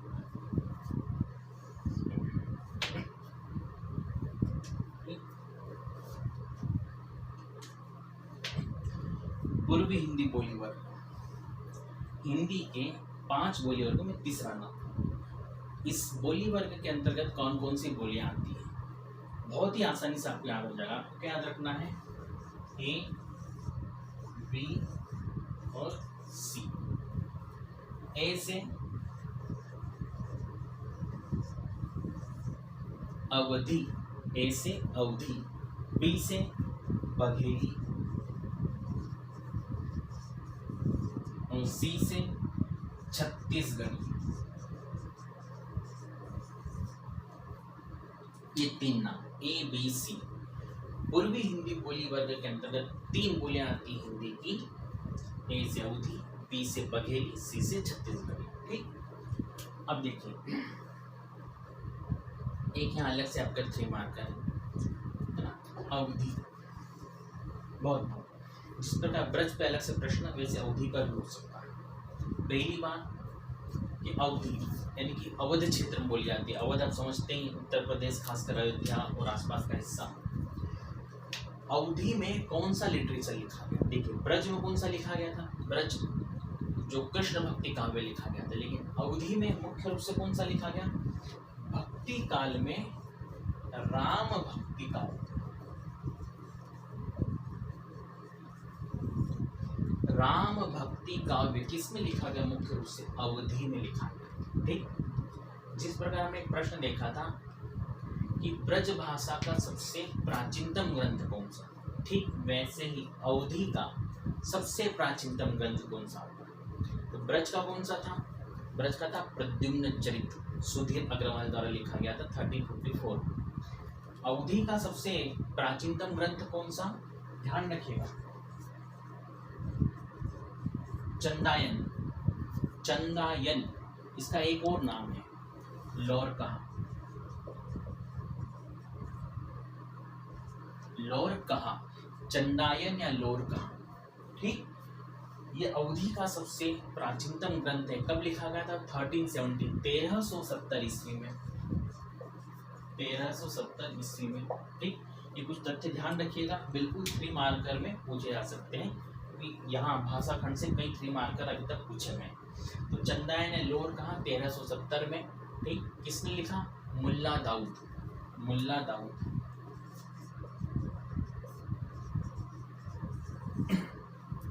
मुल्ला दाऊद। देखिए दरअसल अवधि बोली को साहित्यिक रूप में लाने वाले कौन रहे?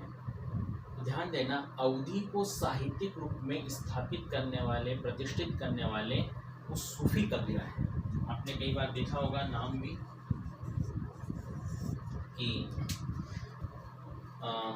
एक भक्ति आंदोलन और दूसरा सूफी आंदोलन की आप चर्चा देखते हैं इतिहास में। तो जो सूफी कवि रहे उन्होंने ही सबसे पहले अवधि का साहित्यिक तौर पर इस्तेमाल किया। ये तथ्य है, इसे ध्यान रखिए, याद रखिए। उसमें एक ग्रंथ है चंदायन या लौरकहा जो मुल्ला दाऊद द्वारा लिखा गया। ठीक, लेकिन यदि आपके लिए प्रश्न हो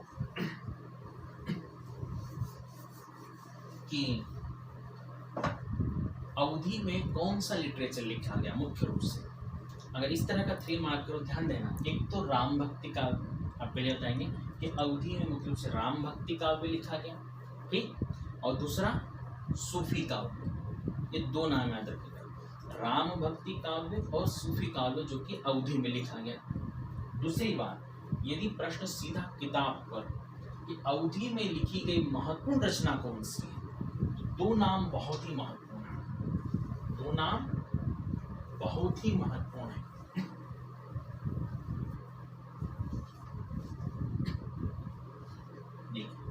अगर सीधा प्रश्न हो कि अवधि में लिखी गई सबसे महत्वपूर्ण रचना कौन सी, वैसे 2 किताबें हैं, लेकिन सबसे महत्वपूर्ण अगर सिर्फ एक लिखना हो तो वह है रामचरितमानस। रामचरितमानस सबसे महत्वपूर्ण एक रचना अवधि में, तो रामचरित। आप जानते हैं कि तुलसीदास द्वारा रामचरितमानस की रचना की, जिसमें राम कथा जो कि रामायण में है उसको जन साधारण की बोली में अवधि में प्रस्तुत किया। और चूंकि जन साधारण की भाषा में लिखा, इसलिए हर घर लोक में वो फैल गया। ठीक, तो रामचरितमानस तुलसीदास द्वारा राम काव्य है जो अवधि में लिखा गया। सबसे महत्वपूर्ण अगर एक रचना कहें तो वो ये। उसके बाद दूसरी महत्वपूर्ण रचना अवधि में बहुत ही खास है, वह है पद्मावत। आपने नाम सुना भी हो, और 2017 में तो इस पर एक मूवी भी बनी है, ठीक। पद्मावत, पद्मावत ग्रंथ अवधि का दूसरा बहुत ही महत्वपूर्ण ग्रंथ है। अगर दो नाम लिखते हैं, और रचनाकार आप जानते ही हैं, इतिहास में अगर आपने पढ़ा हो, कौन?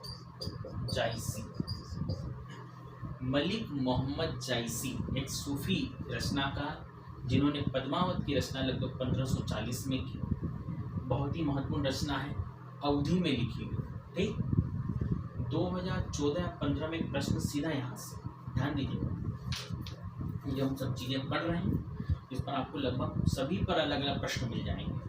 14 या 15 में ये प्रश्न है कि मलिक मोहम्मद जायसी की महत्वपूर्ण रचना का नाम बताना है, उसकी भाषा बतानी है, और उसकी लिपि बतानी है। ये 3 नंबर में पूछा गया था। तो मलिक मोहम्मद जायसी की सबसे प्रसिद्ध रचना है पद्मावत, ठीक। भाषा कौन सी है? अवधि। और तीसरी चीज पूछी थी लिपि, किस स्क्रिप्ट में लिखी गई है? तो इस पद्मावत की लिपि है नस्तालिक फारसी। नस्तालिक फारसी, ध्यान रखना, फारसी का ही एक प्रकार है नस्तालिक फारसी, जिसमें पद्मावत लिखी गई, ठीक। तब ध्यान देना,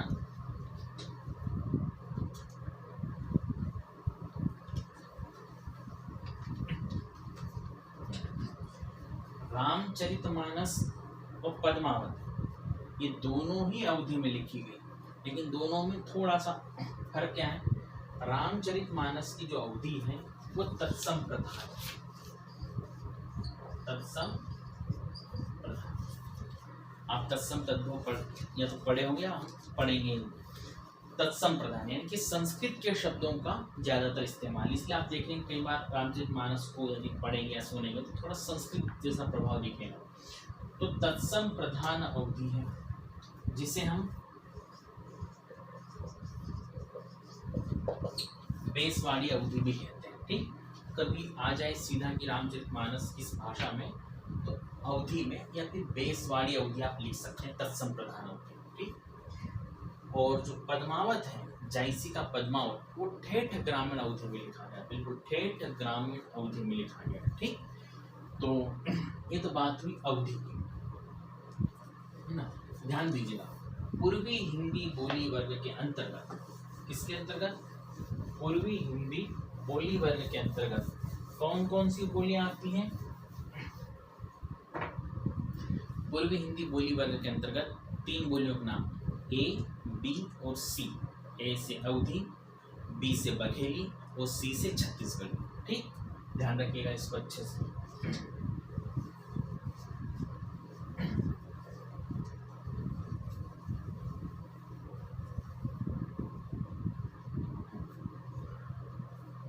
हालांकि एक और प्रश्न है, वो मैंने आपको नोट्स में भी लिख कर दिया है, अब ध्यान दीजिएगा।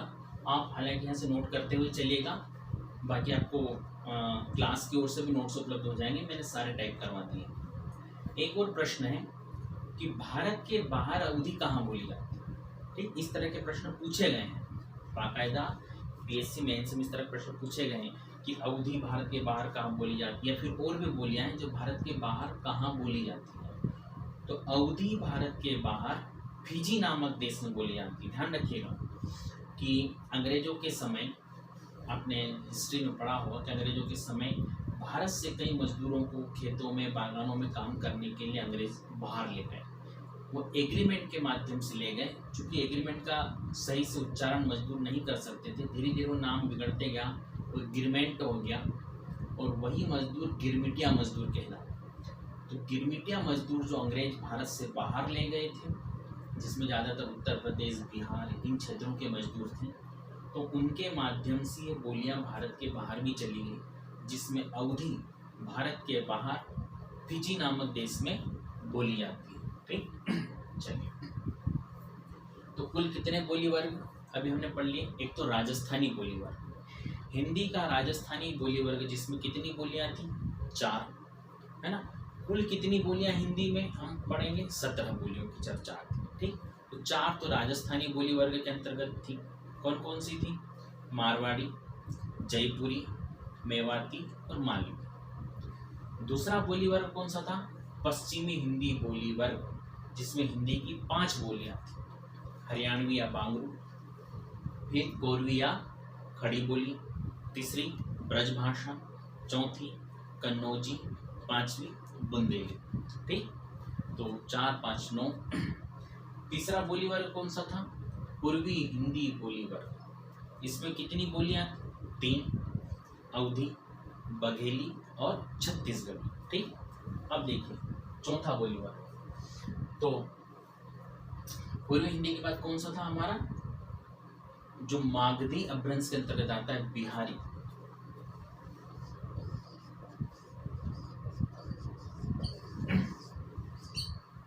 बिहारी बोली वर्ग, हिंदी का चौथा बोली वर्ग बिहारी बोली वर्ग। इस बिहारी बोली वर्ग के अंतर्गत कौन कौन सी बोलियां आती है जो हिंदी की? पहली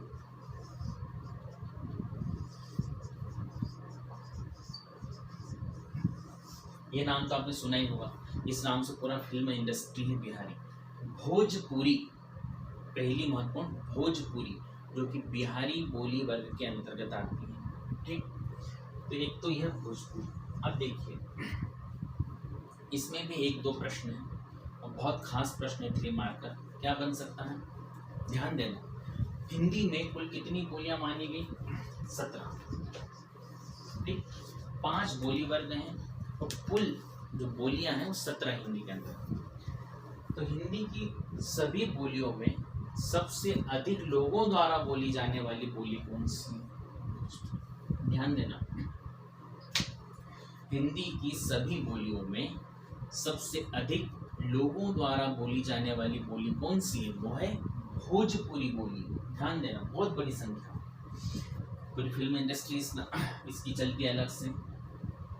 अब सिर्फ बिहार या और भी हिस्सों में नहीं, भारत के बाहर भी 1 से अधिक देशों में भोजपुरी को बोला जाता है। और मैंने अभी आपको बताया था कि कैसे गई ये बोलियां बाहर।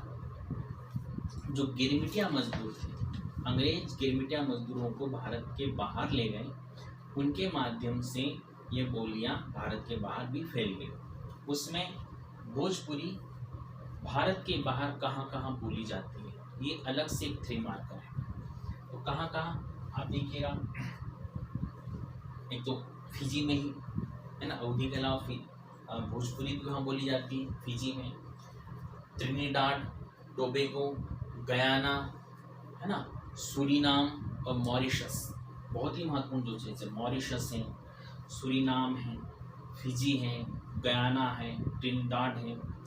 इन सभी देशों में अगर आप देखेंगे तो भोजपुरी बोलने वाले ठीक ठाक संख्या में लोग हैं। ठीक, अब नाम नोट कर लेना, आपको नोट्स में भी ये पूरे लिखे हुए हैं, जरूर देखिएगा। तो 2 महत्वपूर्ण प्रश्न, एक तो हिंदी में, हिंदी की सभी बोलियों में सबसे अधिक लोगों द्वारा बोली जाने वाली बोली कौन सी है? भोजपुरी। भोजपुरी भारत के बाहर कहाँ कहाँ बोली जाती है? तो कई देश, सूरीनाम है ना, Mauritius, Suriname, Fiji, Guyana, Trinidad, Tobago, कई देश हैं। इस दृष्टि से देखा जाए तो यह अंतरराष्ट्रीय महत्व की बोली है हिंदी, बहुत महत्वपूर्ण। दूसरा, भोजपुरी बोली किस बोली वर्ग के अंतर्गत आती है? ध्यान देखिए, किस में है ये?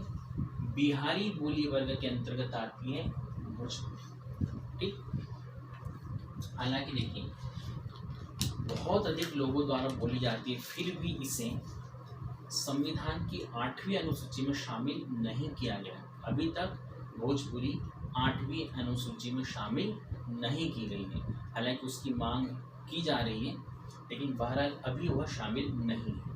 ठीक, अब देखिए दूसरा, बिहारी बोली वर्ग के अंतर्गत दूसरी बोली कौन सी है? तो मगही। ध्यान देना, हमने अपभ्रंश के कई भेद पढ़े थे, 6, उसमें एक भेद था मागधी अपभ्रंश, और उस मागधी अपभ्रंश के अंतर्गत आती है कौन? बिहारी बोली वर्ग, है ना। बिहारी बोली वर्ग मागधी अपभ्रंश के अंतर्गत है। किसके अंतर्गत? मागधी। मैंने बताया था मागधी शब्द किससे? मगध से बना। मगध जो बिहार वाला हिस्सा है, पाटलिपुत्र, तो मगध से मागधी, उसके अंतर्गत आता है बिहारी बोली वर्ग, और उसमें एक बोली है मगही। ठीक, तो आपको याद रहेगा मागधी से मिलता जुलता नाम है मगही। तो मगही बोली किस बोली वर्ग के अंतर्गत है? बिहारी बोली वर्ग के अंतर्गत एक मगही। ठीक,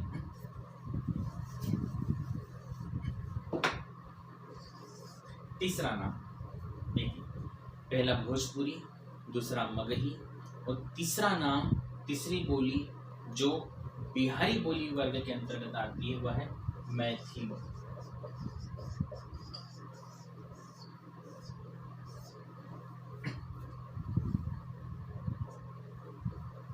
मैथिली, मैथिली बोली बिहारी बोली वर्ग के अंतर्गत बोली जाए तीसरी बोली। ठीक, बहुत ही महत्वपूर्ण नाम है।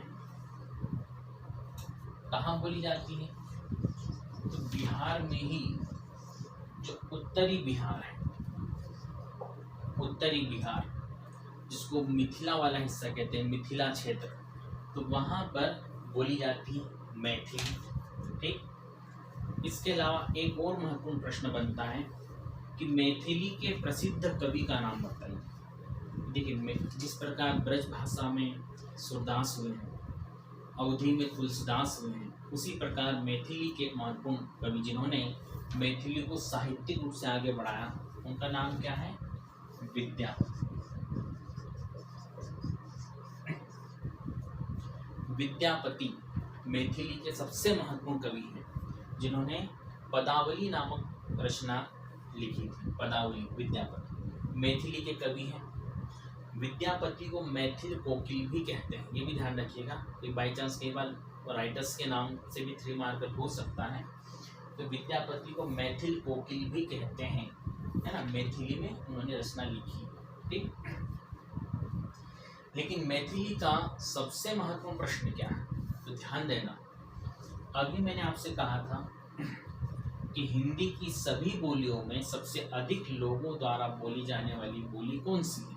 हिंदी की सभी बोलियों में सबसे अधिक लोगों द्वारा, 4 करोड़ से भी अधिक लोगों द्वारा बोली जाने वाली बोली भोजपुरी। भोजपुरी का पूरा एक सिनेमा जगत, एक पूरी फिल्म इंडस्ट्री है, लेकिन उसके बावजूद संविधान की 8वीं अनुसूची में,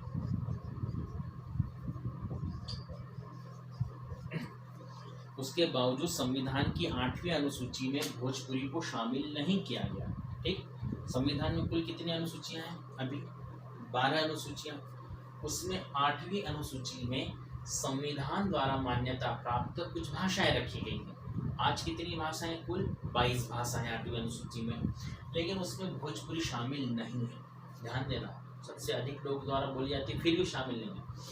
लेकिन मैथिली हिंदी की 17 बोलियों में से एकमात्र ऐसी बोली है जो 8वीं अनुसूची में शामिल है। ये बहुत ही महत्वपूर्ण है। यह 8वीं अनुसूची में शामिल है मैथिली। कब शामिल की गई? क्या संविधान बना तब से शामिल है? नहीं, संविधान बना तब 8वीं अनुसूची में कुल 14 भाषाएं थी। बाद में फिर 1 जुड़ी, फिर 3 जुड़ी और फिर 4 जुड़ी। तो मैथिली को 92वां संविधान संशोधन के माध्यम से वर्ष 2003 में 8वीं अनुसूची में शामिल किया गया। ध्यान देना कि जो 92वां संविधान संशोधन है 2003 में हुआ था, जिसमें बोडो, डोगरी, मैथिली और संथाली, ये 4 भाषाएं 8वीं अनुसूची में शामिल की गई थी। ठीक, तो 92वां संविधान संशोधन वर्ष 2003 में मैथिली को 8वीं अनुसूची में शामिल किया गया।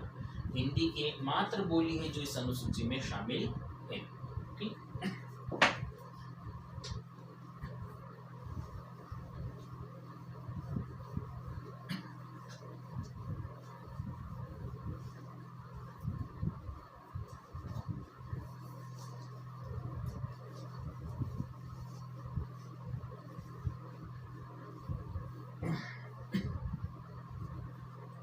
देखिए, हिंदी के कुल 5 बोली वर्ग हैं, 17 बोलियां अलग अलग। उनमें हमने 4 नाम तो बिल्कुल देख लिए, सिर्फ एक नाम बचा है अब, और वो है पहाड़ी बोली वर्ग।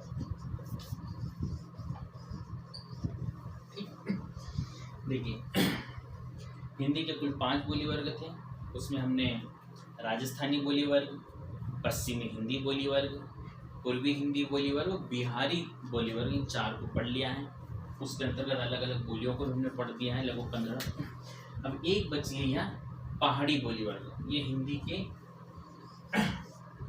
5 बोली वर्ग में से 5वीं बोली वर्ग है पहाड़ी बोली वर्ग। ध्यान रखिएगा, यह पहाड़ी बोली वर्ग के अंतर्गत हिंदी की कौन सी बोलियां हैं? 2 नाम आते हैं, ध्यान रखिएगा, 2 नाम।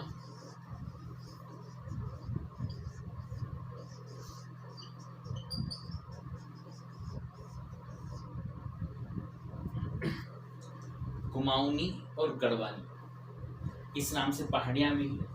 और क्षेत्र कौन सा? उत्तराखंड, हिमाचल प्रदेश और कुछ कुछ उत्तर प्रदेश का हिस्सा। तो कुमाऊनी की पहाड़ियां और गढ़वाली पहाड़ी, तो कुमाऊनी और गढ़वाली ये 2 बोलियां हैं, हिंदी की बोलियां हैं। और किस ग्रुप में आती हैं? पहाड़ी बोली वर्ग के अंतर्गत आती है दोनों ही बोलियां, कुमाऊनी बोली और गढ़वाली। ठीक, अब नाम ध्यान रखिएगा, प्रश्न सीधा हो सकता है, ये नाम दे सकते हैं और पूछ सकते हैं किस बोली वर्ग में, तो पहाड़ी बोली वर्ग में। और अपभ्रंश के किस भेद के अंतर्गत है? तो ध्यान देना, ये जो पहाड़ी बोली वर्ग है, ये पहाड़ी बोली वर्ग अपभ्रंश के किस भेद के अंतर्गत आया था? ये खस के अंतर्गत था, खस अपभ्रंश के अंतर्गत पहाड़ी बोली वर्ग। और उस पहाड़ी बोली वर्ग के अंतर्गत है कुमाऊनी और गढ़वाली 2 बोलियां। ठीक, तो ये हिंदी की कुल 5 बोली वर्ग और कुल उसकी 17 बोलियां की क्लासिफिकेशन, ये आपको अच्छे से याद रखनी है। पूरी टेबल के साथ मैंने इसे नोट्स में बना कर दिया है, आप नोट्स में देख सकते हैं, या अपने हाथों से खुद भी नोट्स में उस पूरी टेबल को बना सकते हैं ताकि आपको अच्छे से याद रहे। आप इस चैप्टर को, ये जो जितनी भी हमने भाषा परिवार या हिंदी भाषा का विकास क्रम देखा है, या अलग अलग बोलियां और उसके कुछ महत्वपूर्ण 3 मार्कर तथ्य ग्रुप में देखे हैं, आप उन्हें अच्छे से ध्यान में रखेंगे, अच्छे से अभ्यास करेंगे, क्योंकि जब यहाँ से प्रश्न आते हैं तो नंबर बहुत अच्छे से मिलते हैं। ठीक, और कंटिन्यू आते हैं। उस 2019 वाले मेंस में यहाँ से छोड़ा गया, यानी कि 2020-21 में इसके चांस फिर से हैं कि यहाँ से प्रश्न बड़ी संख्या में हो सकते हैं, इसलिए इन सभी को आप अच्छे से ध्यान में रखिएगा। तो मैंने जो शेड्यूल बनाया हिंदी के लिए, उसमें जो पहला पॉइंट था भाषा परिवार और हिंदी भाषा का विकास, तो इस लेक्चर में हमारा ये पहला पॉइंट पूरा कंप्लीट होता है। इसके बाद सिलेबस में जो मैंने जो शेड्यूल तैयार किया, उसमें जो दूसरा पॉइंट है बोली, विभाषा, भाषा और भाषा के विविध रूप, यहाँ से भी कई महत्वपूर्ण 3 मार्कर पूछे गए हैं बाकायदा आयोग के द्वारा, तो उस लेक्चर को भी आप जरूर देखिएगा। और हिंदी पर आप जितना अच्छे से काम कर सकें जरूर कीजिएगा। मैंने आपको बताया है कि सिर्फ 200 अंक का नहीं, 225 अंक का पेपर है। यदि अंकों की दृष्टि से देखें तो सबसे बड़े जो 2 पेपर हैं, एक हिंदी और एक एथिक्स, तो हिंदी में आपको करा रहा हूँ बहुत डिटेल में, और हिंदी के बाद में आपको एथिक्स वाला हिस्सा भी कराने की पूरी कोशिश करूँगा, तो उसमें भी आप अच्छे से अंक कवर कर सकेंगे। तो आप इसे अच्छे से देखिए, पूरी सीरीज को आप जरूर देखिएगा। और ये समय है लॉकडाउन में कि आप अच्छे से नोट्स बना लीजिए, ताकि आप उसको रिवीजन कर सकें और मेंस में आप बहुत अच्छे से उसको लिखकर अंक प्राप्त कर सकें।